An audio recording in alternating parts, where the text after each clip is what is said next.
জয়দেবপুরে থেমে থাকা তেলবাহী ট্রেনের সঙ্গে টাঙ্গাইল কমিউটার ট্রেনের সংঘর্ষে উদ্ধার হয়েছে ৯টি বগি, বাকি ২টি ইঞ্জিন উদ্ধারের কাজ চলছে। এই বিষয়ে খোঁজ খবর রাখছেন আমাদের সহকর্মী ইফতেখার রায়হান। এবং এই ঘটনায় কমলাপুর থেকেও অনেক ট্রেন বিলম্বে ছেড়ে যাচ্ছে, যাত্রীদের ভোগান্তি হচ্ছে। সেই খবরাখবর আমাদেরকে জানাতে আমাদের সঙ্গে কমলাপুর রেল স্টেশন থেকে যুক্ত হয়েছেন জাবেদ আবদুল্লাহ। তবে শুরুতে আমরা যেতে চাই ইফতেখার রায়হান, আপনার কাছে জানাবেন ট্রেনের ইঞ্জিন উদ্ধারে আর কতটা সময় লাগবে এবং এখন পর্যন্ত কয়টি ট্রেনের শিডিউল বিলম্বিত হয়েছে?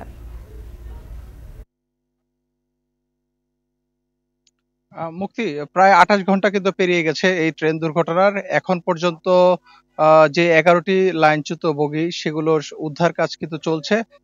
আমরা ঠিক এর আগের বুলেটিনে ১২টার যে বুলেটিনে তখন আমরা কিন্তু জানিয়েছিলাম যে এখানে কিন্তু সর্বশেষ যে তেলের ওয়াগন সেটি কিন্তু লাইনে উঠানো হয়েছিল এবং সেটি ক্রেনের সাহায্যে টেনে নিয়ে যাওয়ার যে একটি প্রক্রিয়া সেটি কিন্তু তখনই শুরু হয়েছিল। তবে সেটি হঠাৎ করেই আসলে সেই কাজটি থেমে যায়, অর্থাৎ যে ওয়াগনটি ছিল সেটি কিন্তু এখন পর্যন্ত রেল লাইনের উপরেই রয়েছে, এটি এখনো সরানো সম্ভব হয়নি। এর পাশাপাশি যে দুটি যে ট্রেনের যে ইঞ্জিন ছিল সেই দুটি ইঞ্জিনও এই রেল লাইনের উপর আছে এবং এই অবস্থায় কিন্তু আমরা দেখতে পাচ্ছি যে রেলওয়ের যারা উদ্ধারকারী দলের যারা কাজ করছেন তারা কিন্তু খুবই ধীর গতিতে কাজগুলো চালাচ্ছেন এবং এখানে যারা রেল কর্তৃপক্ষ রয়েছে তারা তাদের সাথে আমরা বারবার কথা বলার চেষ্টা করছিলাম, তারা কিন্তু কেউ কিন্তু আসলে বলতে পারছে না যে ঠিক কতক্ষণ সময় কিন্তু লাগবে। এর আগে আমাদেরকে তারা কখনো কখনো বলছিলেন যে ১ ঘন্টা কিংবা ১.৫ ঘন্টা, কখনো বলছেন যে ২ ঘন্টার মধ্যে এই কাজটি সম্পন্ন হবে, কিন্তু সেটি কিন্তু ঘন্টার পর ঘন্টা পেরিয়ে যাচ্ছে, কিন্তু কোনো উদ্ধার কাজের শেষ হওয়ার কিন্তু যেই লক্ষণ সেটি কিন্তু দেখা যাচ্ছে না। এবং এখন কিন্তু আমার পেছনে যে তেলের ওয়াগনটি পাশাপাশি ২টি ইঞ্জিন রয়েছে এবং কিছুক্ষণ পরে তারা আমাদেরকে জানিয়েছেন যে পার্শ্ববর্তী যে ট্রেনটি যে রেল লাইনটি দিয়ে মূলত ঢাকার সাথে রেল যোগাযোগটি সচল রয়েছে সেই লাইনটিও কিছুক্ষণ পরে বন্ধ করা হবে। কারণ হচ্ছে যে ইঞ্জিন দুটি রয়েছে সেটি একটির সাথে আরেকটি লেগে রয়েছে, এটি ক্রেন দিয়ে একই লাইন থেকে সম্ভব হচ্ছে না, যে কারণে পার্শ্ববর্তী লাইনে ক্রেন এনে তারপরে এই ইঞ্জিন দুটিকে আলাদা করে তারপরে টেনে নিয়ে যাওয়ার যে প্রক্রিয়া সেটি করা হবে।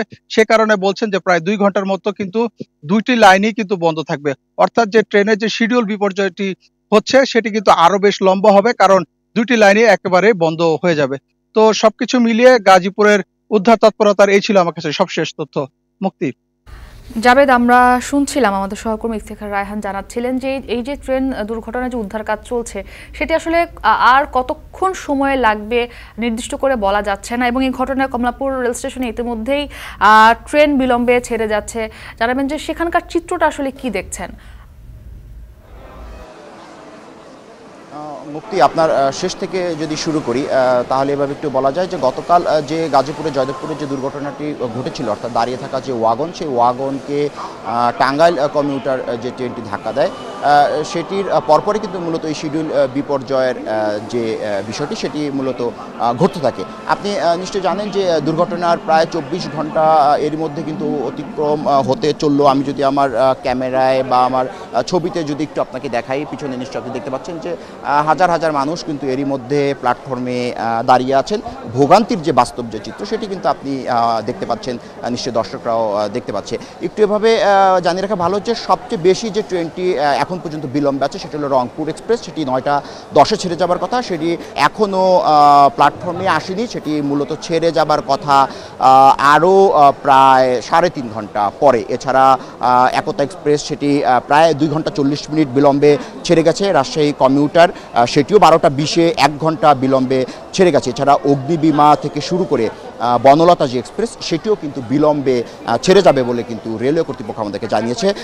বনলতা যে এক্সপ্রেস সেটি চাঁপাইনবাবগঞ্জের উদ্দেশ্যে প্ল্যাটফর্ম ছেড়ে যাবে ১টা বাজে, বেলা ১টায় ছেড়ে যাওয়ার কথা, সেটি সময় দেখাচ্ছে ৩টা ৩০, অর্থাৎ সেটিও প্রায় ২ ঘন্টা ৩০ মিনিট বিলম্বে ছেড়ে যাবে। এরই মধ্যে কুড়িগ্রাম এক্সপ্রেস যেটি ভোর ৬টায় কমলাপুর প্ল্যাটফর্মে আসার কথা, সেটি ৮ ঘন্টা বিলম্বে কমলাপুর রেলওয়ে এই স্টেশনে ৪ নং প্ল্যাটফর্মে আধা ঘন্টা আগে এসে পৌঁছেছে। আমরা যাত্রীদের সঙ্গে কথা বলেছি, যাত্রীরা জানিয়েছে ভোগান্তি একেবারেই মানে অসহনীয় পর্যায়ে এসে দাঁড়িয়েছে। তারা জানিয়েছে যে সকালে আসার কথা ছিল সেই ট্রেনটি প্রায় ৮ ঘন্টা বিলম্বে আসার ফলে কিন্তু যাত্রীরা কিছুটা আক্ষেপ প্রকাশ করেছেন আমাদের কাছে।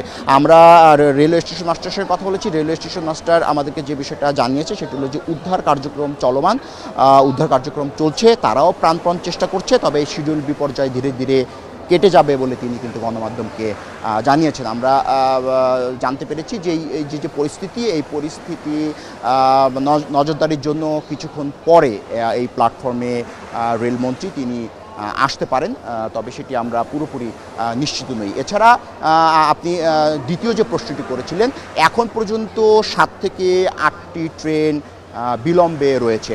আপনি হয়তো ছবিতে দেখতে পাচ্ছেন যে বোর্ডটি রয়েছে, সেই বোর্ডে কিন্তু লেখা আছে, অর্থাৎ মোহনগঞ্জ যে এক্সপ্রেস সেটি 1 নম্বর প্ল্যাটফর্মে দাঁড়িয়ে আছে।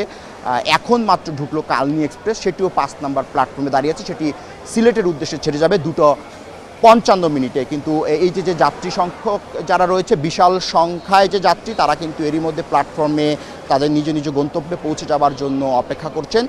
শুধুমাত্র যেতে পারছেন না সেটি হলো যে এই যে জয়দেবপুরে যে দুর্ঘটনা, সেই দুর্ঘটনার কারণে সেখানে যেহেতু 1 লেনের ট্রেন চলাচল করছে এবং খুব ধীর গতিতে, সে কারণে মূলত ট্রেন আসতে এবং এই কমলাপুর প্ল্যাটফর্ম থেকে রেলগাড়ি বের হয়ে যেতে একটু সময় নেওয়ার ফলে কিন্তু এই যে শিডিউল বিপর্যয় সেটি ঘটছে।